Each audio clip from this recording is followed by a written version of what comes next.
삶을 바꾸는 가장 쉬운 방법. 하루를 마무리하며 잠자리에 드는 이 시간.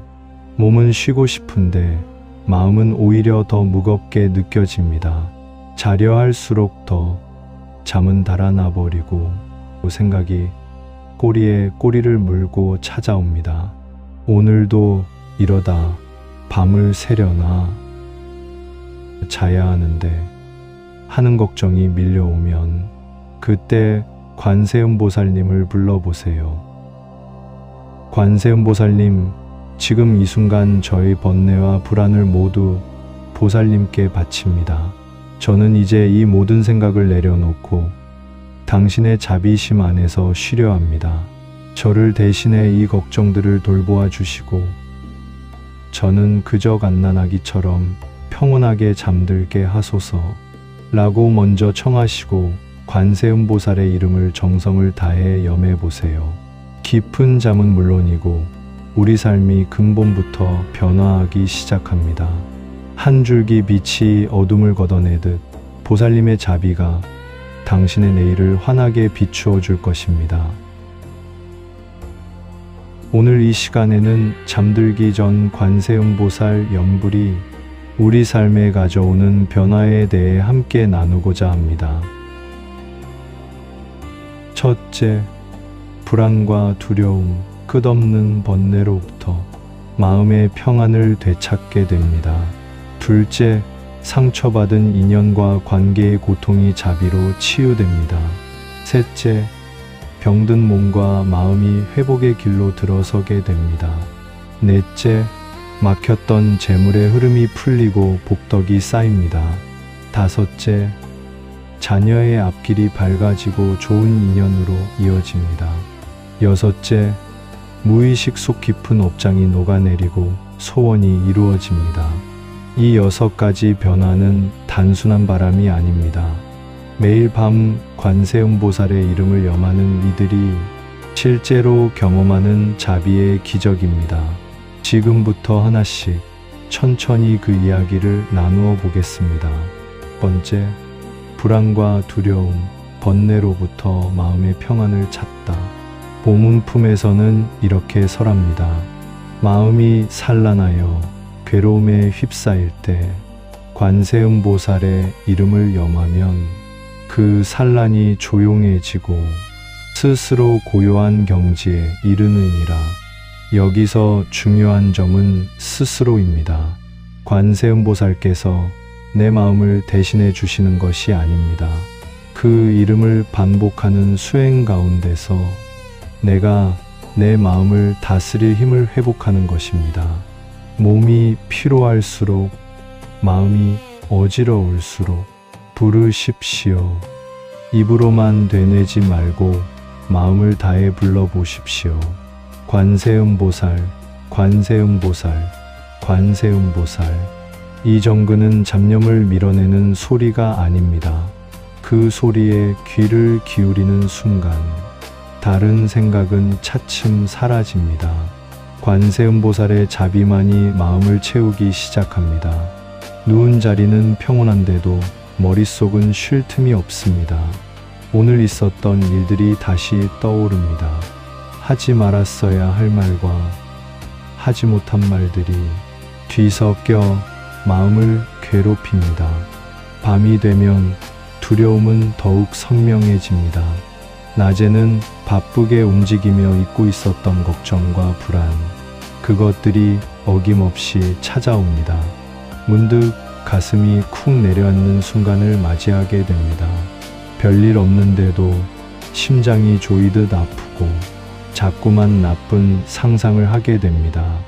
이유 없는 불길함이 마음을 흔듭니다.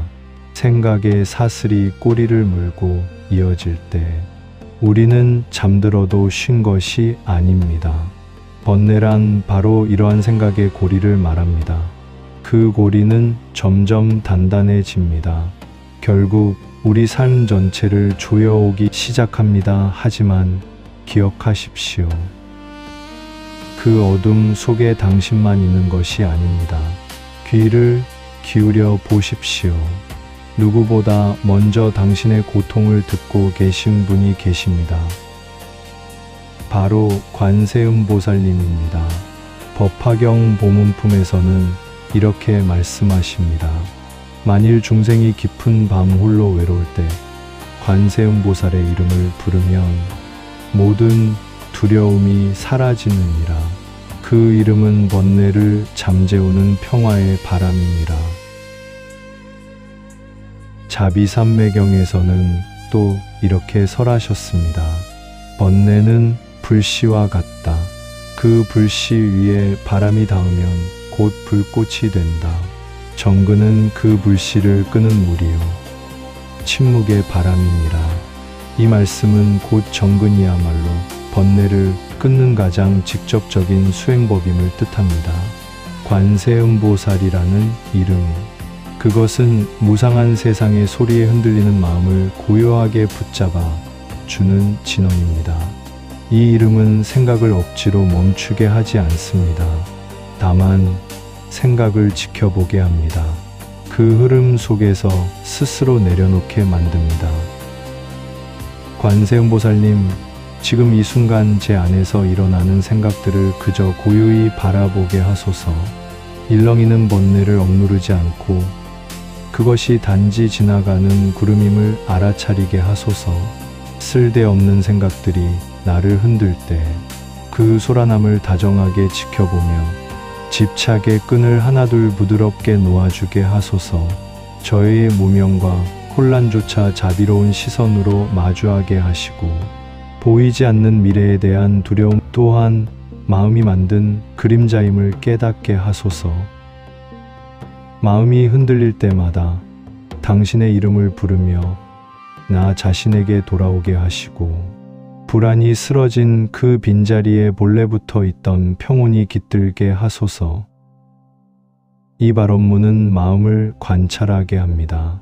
우리가 어떤 번뇌에 사로잡혀 있는지 스스로 알아차릴 수 있도록 돕습니다.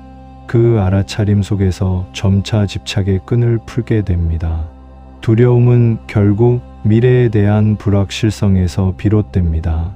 내일 무엇이 닥칠지, 자식은 괜찮을지, 건강은 버텨줄지. 이 모든 불안의 뿌리는 내가 통제할 수 없는 것들입니다.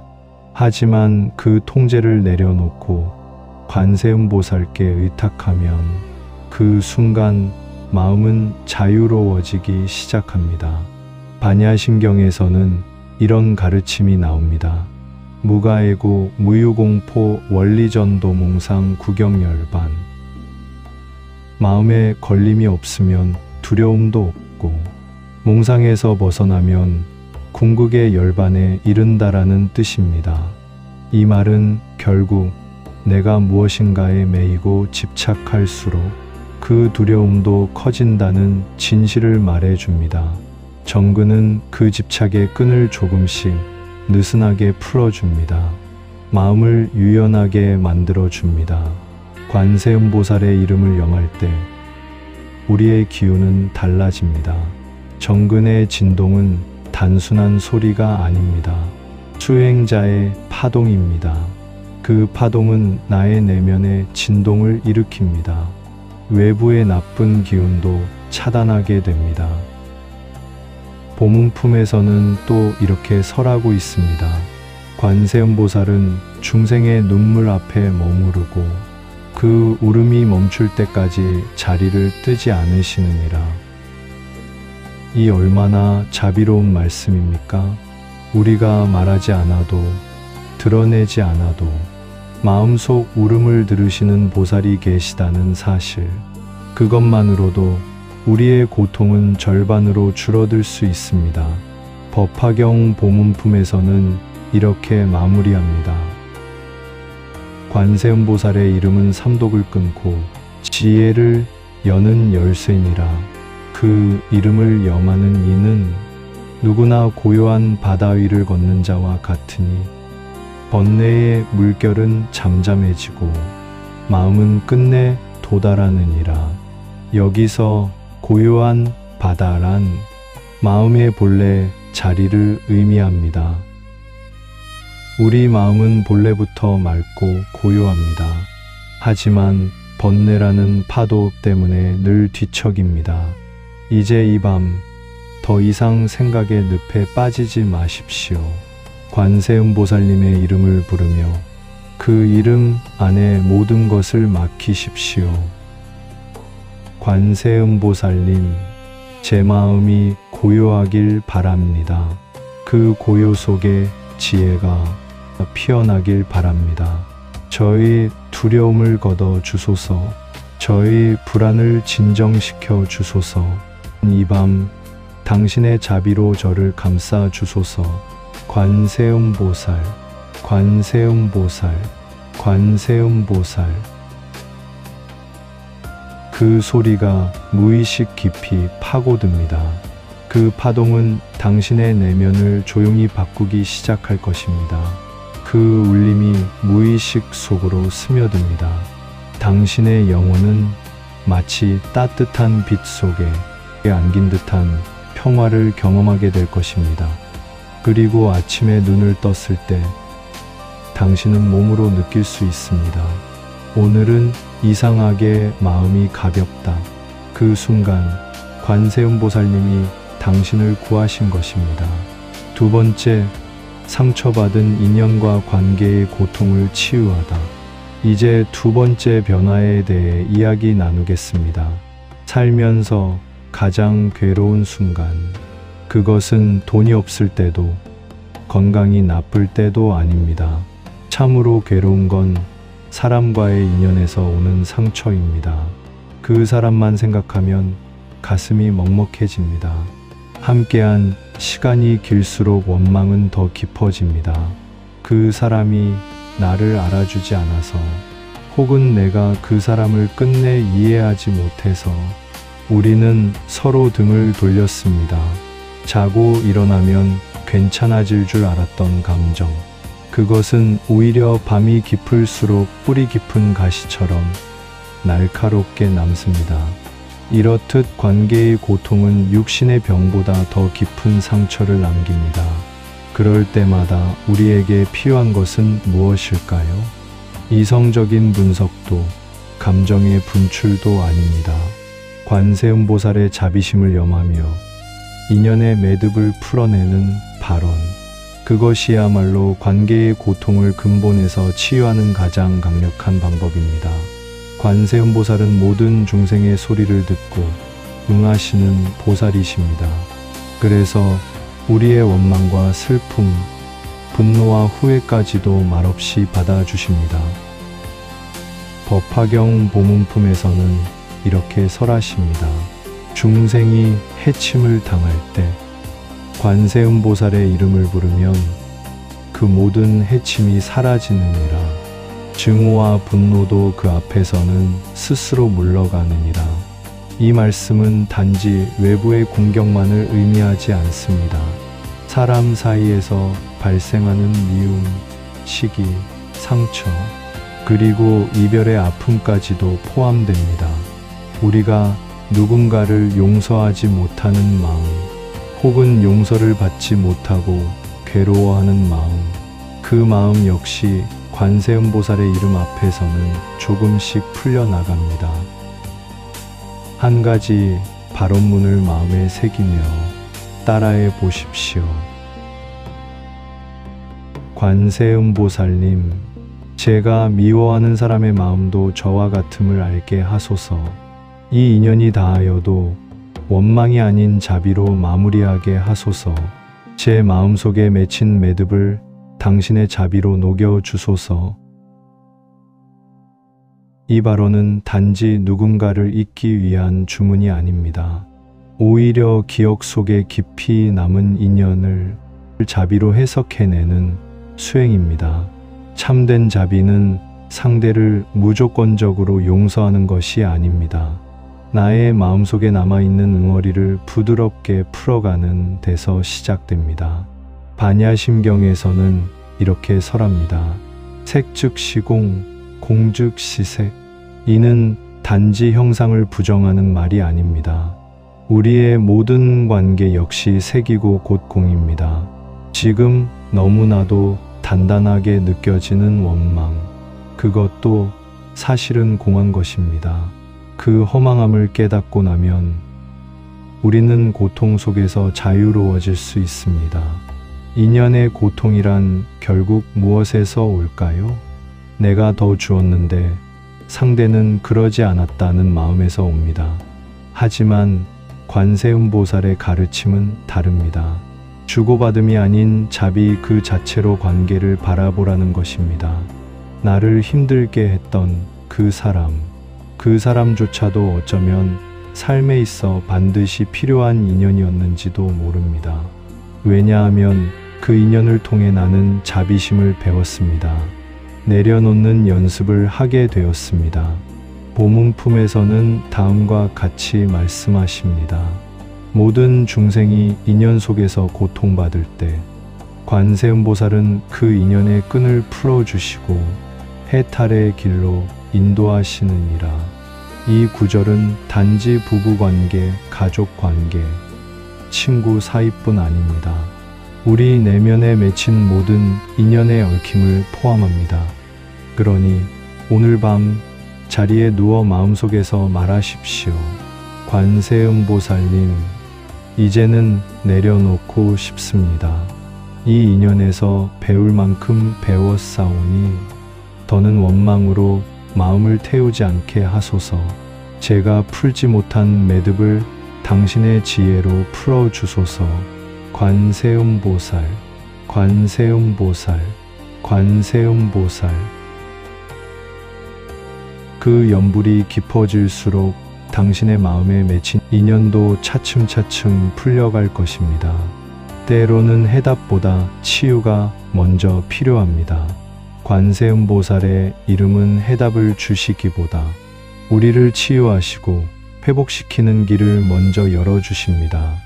내일 아침 더 이상 그 사람을 미워하지 않는 마음으로 눈을 뜨게 된다면 그것만으로도 당신의 인생은 훨씬 더 가벼워질 것입니다. 이것이 관세음보살께 드리는 관계의 발언이 지닌 위대한 힘입니다. 셋째, 병든 몸과 마음을 회복의 길로 인도하다. 세 번째, 변화로 넘어가겠습니다.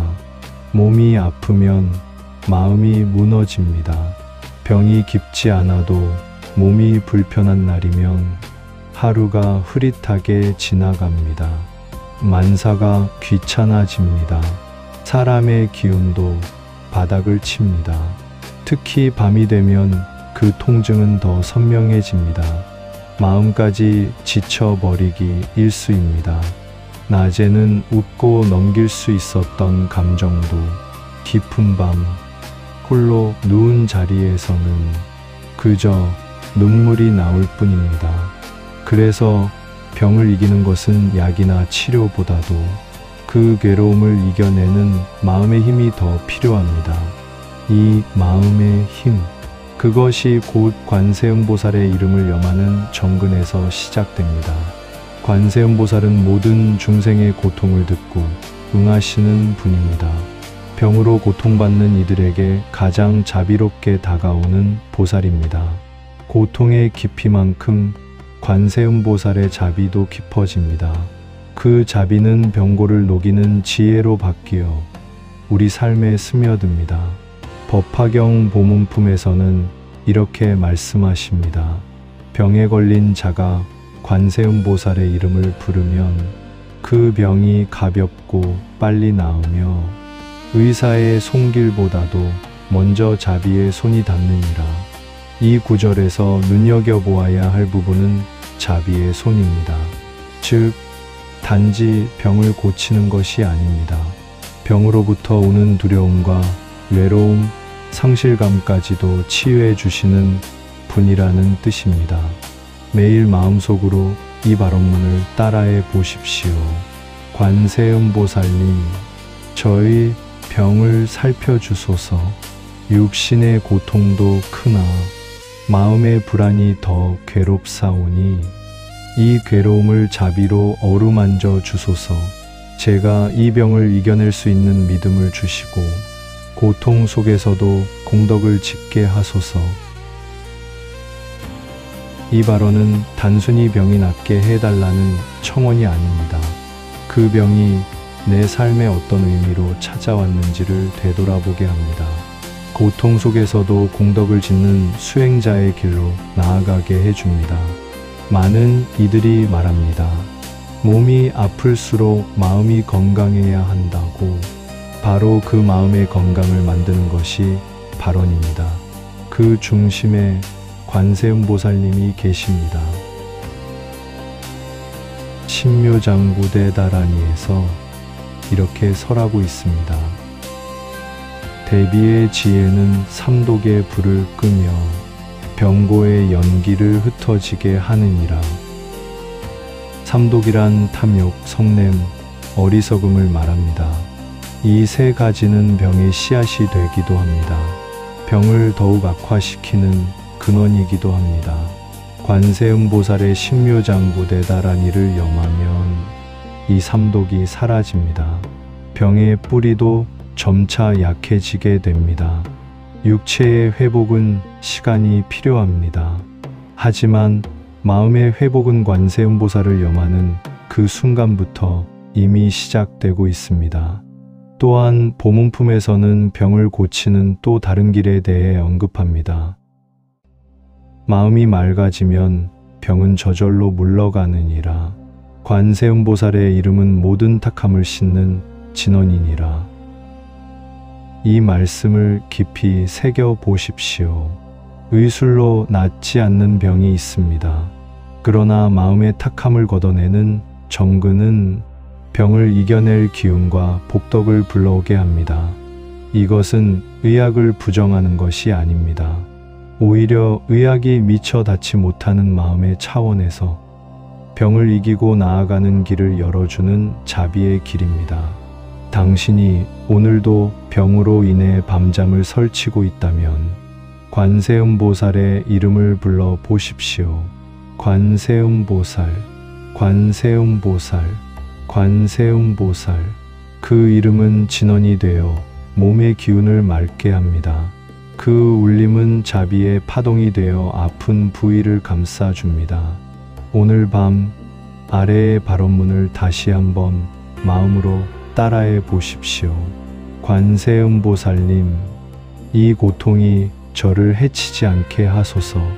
이 병이 제 삶을 망치지 않게 하소서. 고통 중에도 자비심을 잃지 않게 하소서. 제 병이 저를 새롭게 하는 수행이 되게 하소서.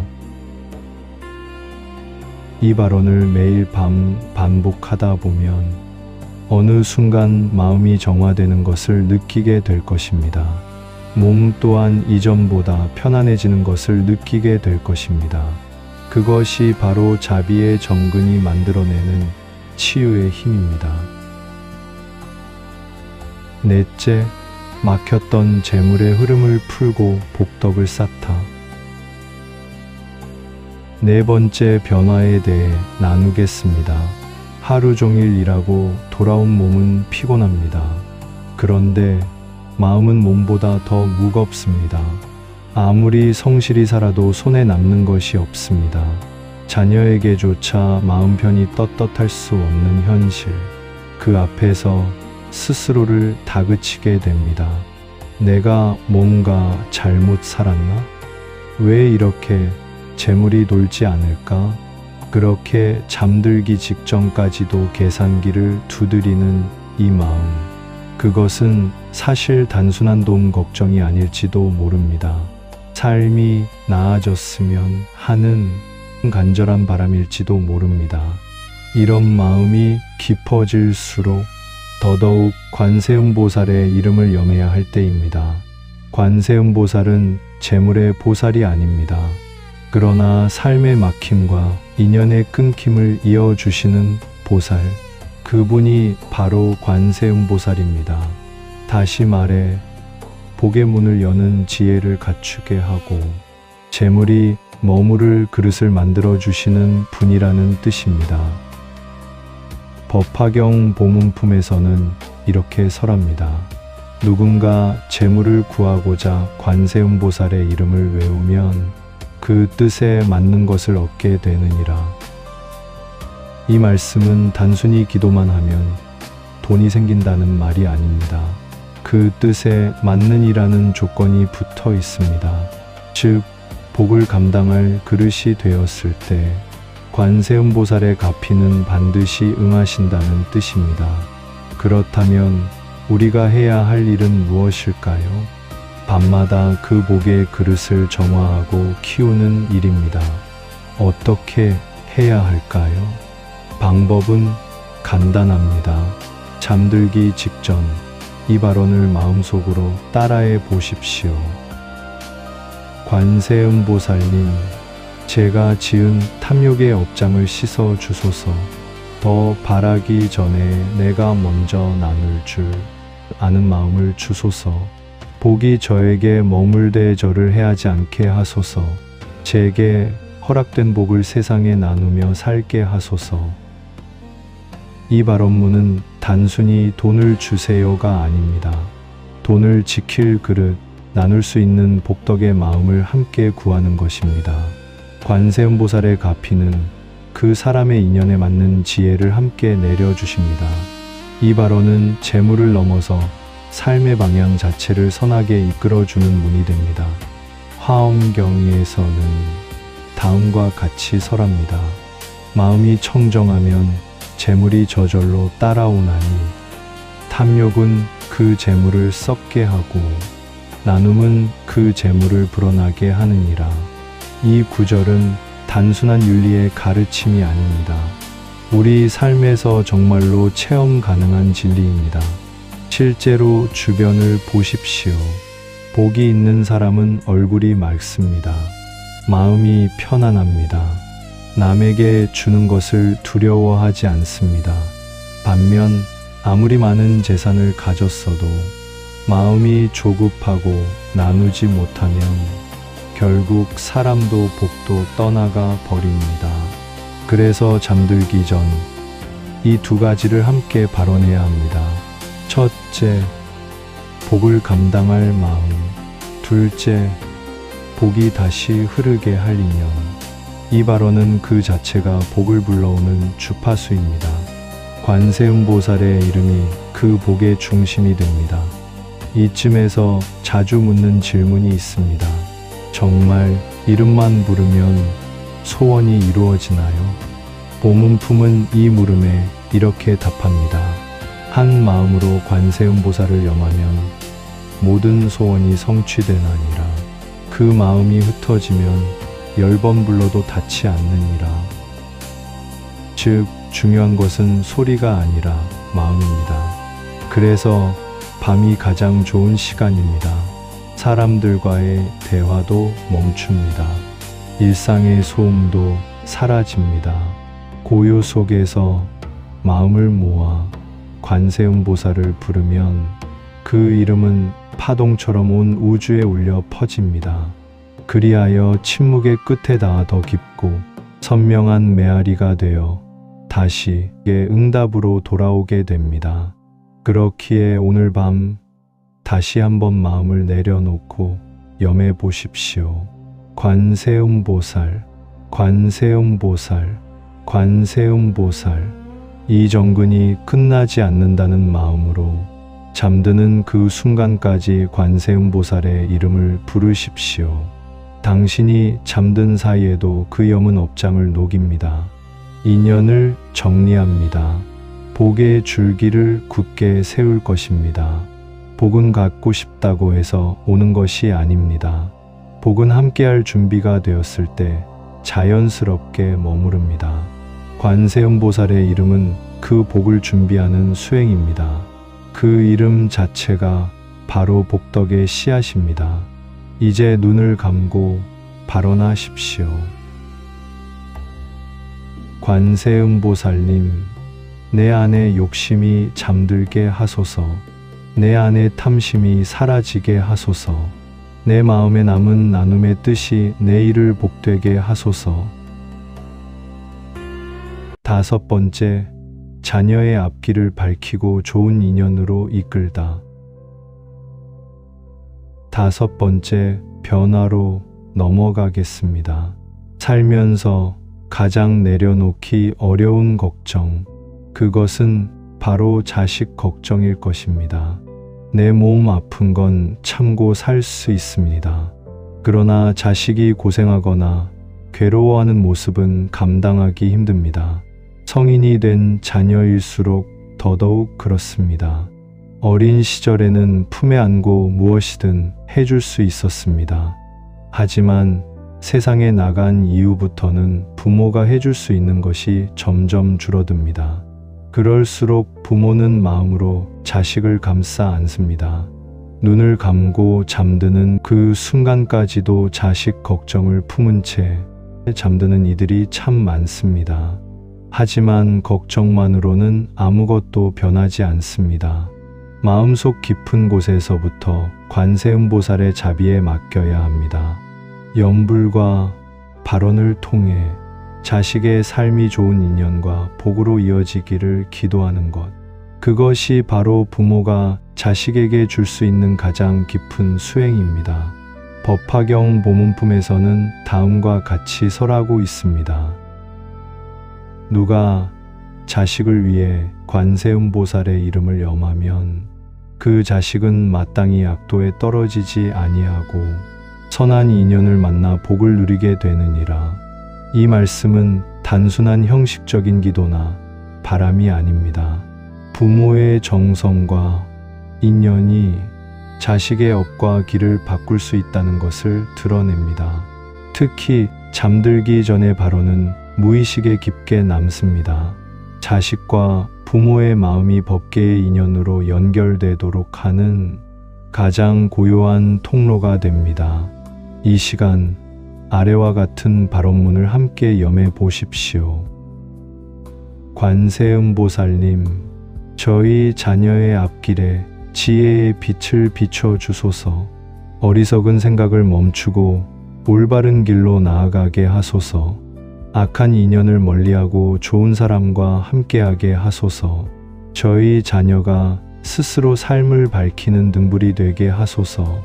이 발언은 단순히 자녀가 잘 되기를 바라는 기도 그 이상입니다. 부모가 자식을 완전히 내려놓고 관세음보살께 그 마음을 맡기는 수행입니다. 스스로의 걱정을 내려놓을 수 있을 때 자녀를 진정으로 돕는 기도가 시작됩니다. 유마경에서는 이와 유사한 가르침이 나옵니다. 모든 중생은 다 고통을 지니고 있으나 그 고통을 줄이고 평안하게 하는 자는 지혜를 지닌 부모니라. 그 지혜는 곧 염불에서 오느니라. 여기서 말하는 지혜를 지닌 부모, 그것은 바로 염불을 통해 자신의 감정과 애착을 내려놓고 자녀의 인생을 자비로 감싸는 부모입니다. 자식의 삶은 부모가 간섭한다고 바뀌지 않습니다. 하지만 기도하고 발언하는 부모의 기운은 자식의 인연을 부드럽게 바꾸는 큰 힘이 됩니다. 자식이 말하지 않는 아픔이 있습니다.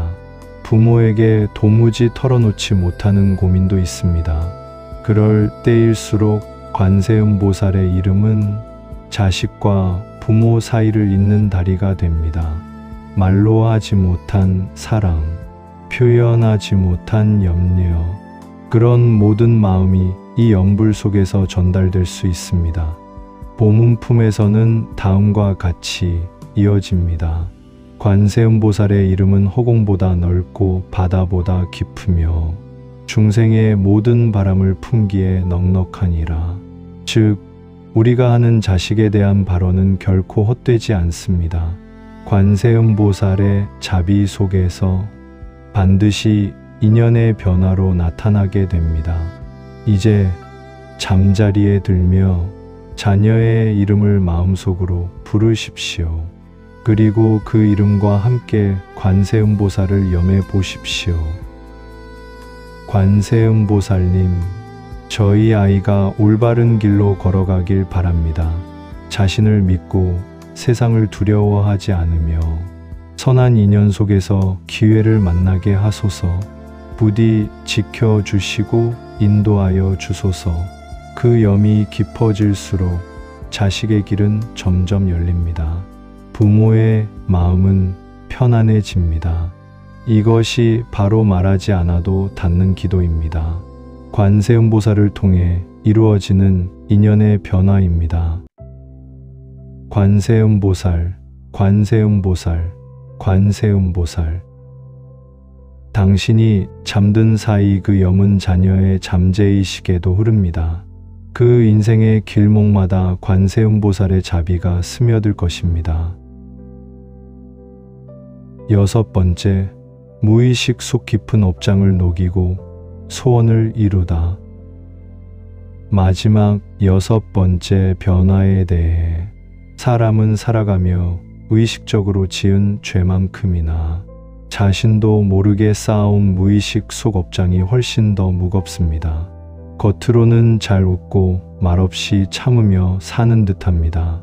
하지만 어느 순간 터져나오는 분노와 후회, 이유 모를 불안과 자책, 그것은 모두 깊은 무의식에 쌓인 업의 파편들입니다. 그 업장은 우리가 깨어있는 동안에는 감추어집니다. 그러나 밤이 되어 잠들면 그 그림자가 마음을 덮습니다. 그래서 잠자기 전에 발언이 중요합니다. 잠든 사이에도 관세음보살의 자비가 나의 무의식을 씻습니다. 묵은 업장을 녹여내는 수행의 힘이 되기 때문입니다. 정근의 소리는 몸은 쉬고 있어도 마음의 씨앗에 진원처럼 스며듭니다. 업의 흐름을 바꾸기 시작합니다. 그 힘은 조용히 그러나 분명하게 작용합니다. 화엄경에서는 이렇게 설하십니다. 중생은 업의 바다를 항해하나 자비를 타로 삼으면 그 바다도 잔잔해지느니라. 관세음보살의 이름은 업의 불꽃을 식히고 본래의 청정한 성품을 드러나게 하느니라. 이 말씀은 업이란 끊을 수 없는 것이 아니라는 뜻입니다.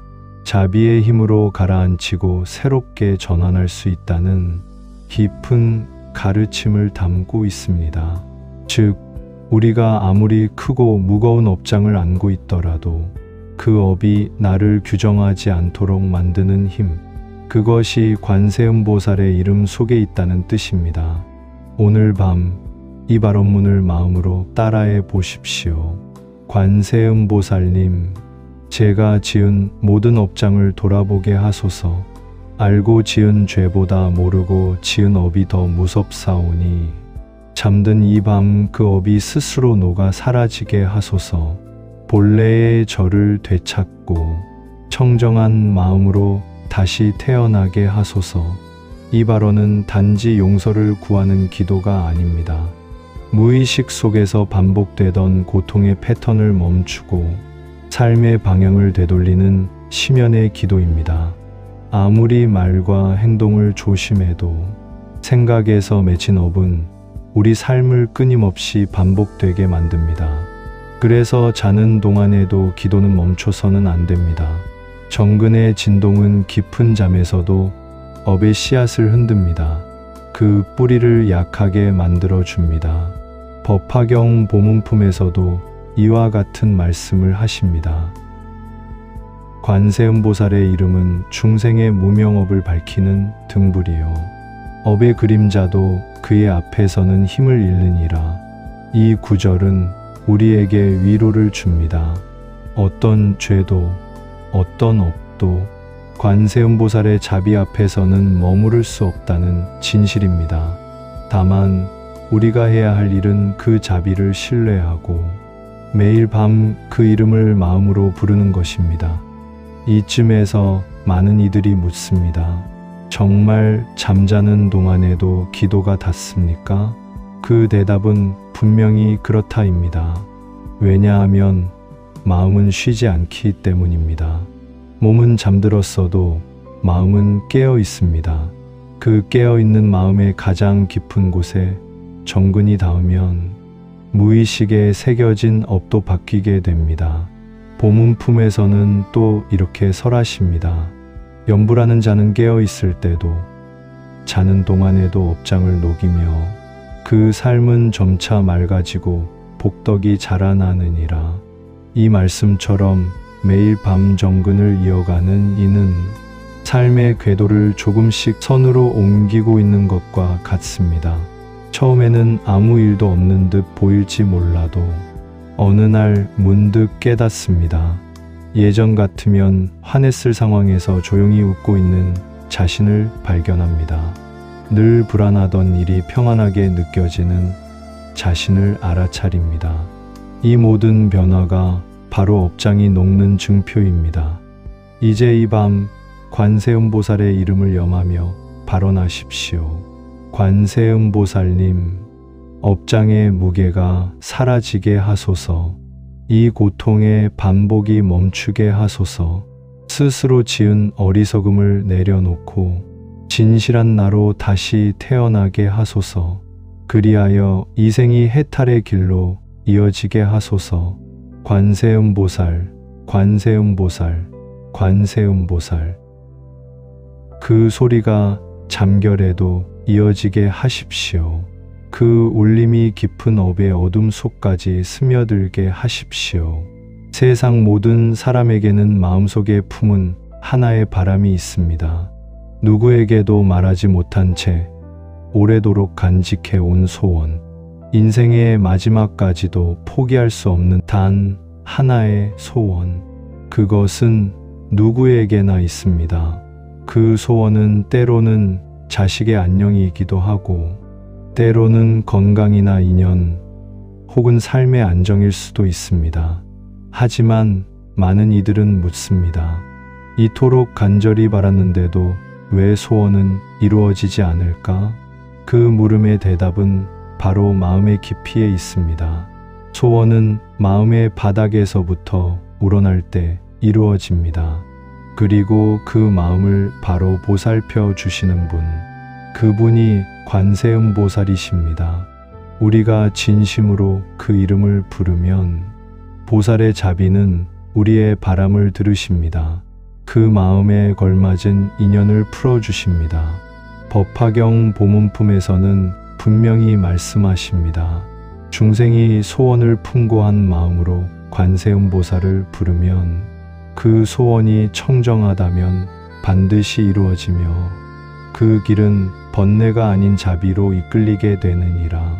즉, 보살께서 소원을 이루어 주시는 방식은 단지 무언가를 얻는 것에 그치지 않습니다.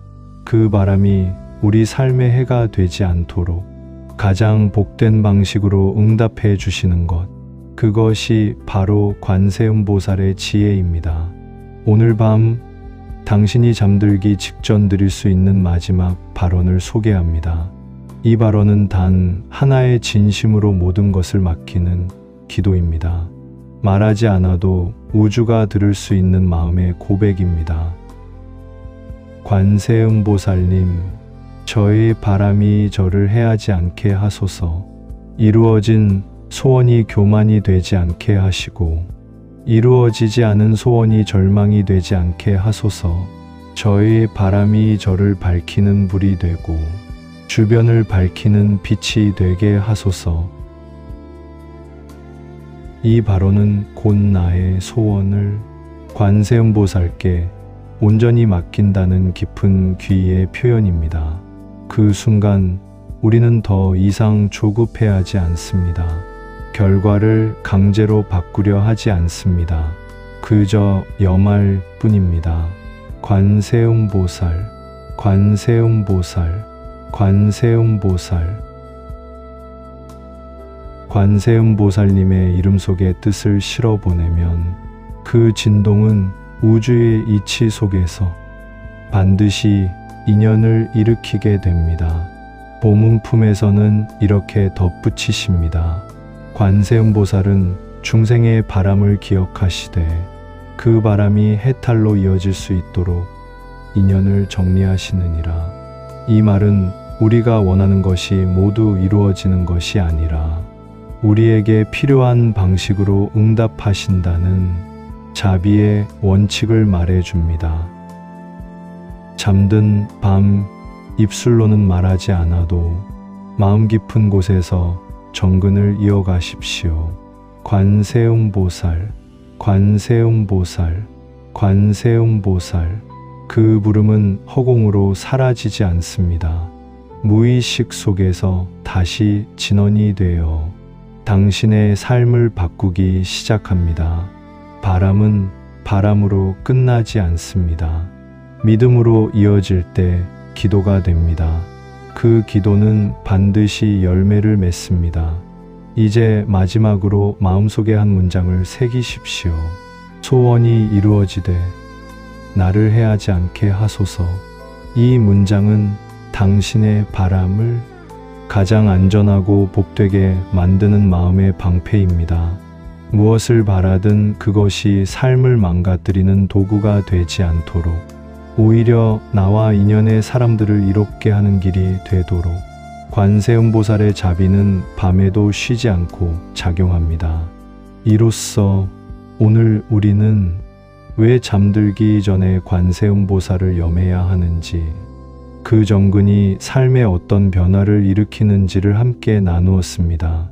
첫째, 불안과 두려움, 번뇌로부터 마음의 평안을 되찾으며, 둘째, 상처받은 인연과 관계의 고통이 자비로 치유되고, 셋째, 병든 몸과 마음이 회복의 길로 들어서며, 넷째, 막혔던 재물의 흐름이 풀리고 복덕이 쌓이고, 다섯째, 자녀의 앞길이 밝아지고 좋은 인연으로 이어지며, 여섯째, 무의식 속 깊은 업장이 녹아내리고 소원이 이루어지는 이 6가지 변화를 경험하게 됩니다.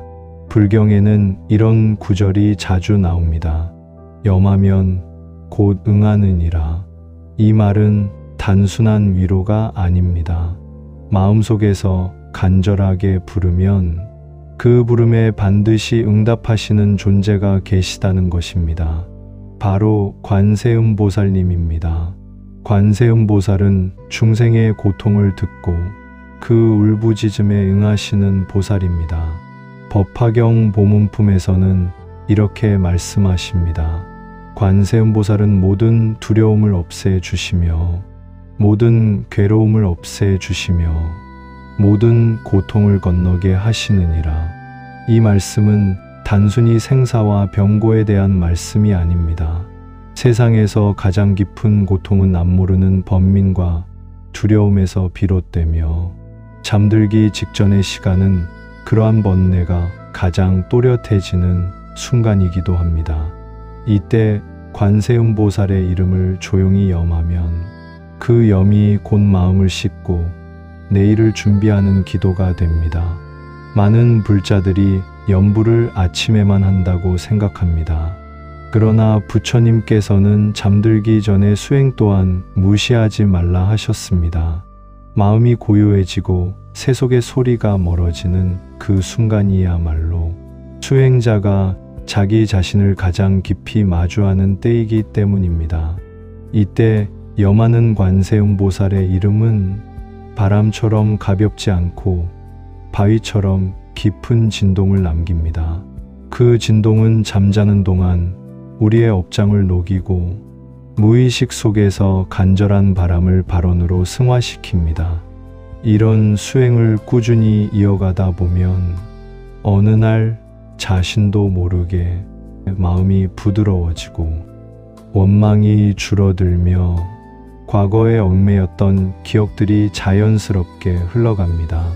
왜일까요? 관세음보살의 자비는 쉬지 않기 때문입니다.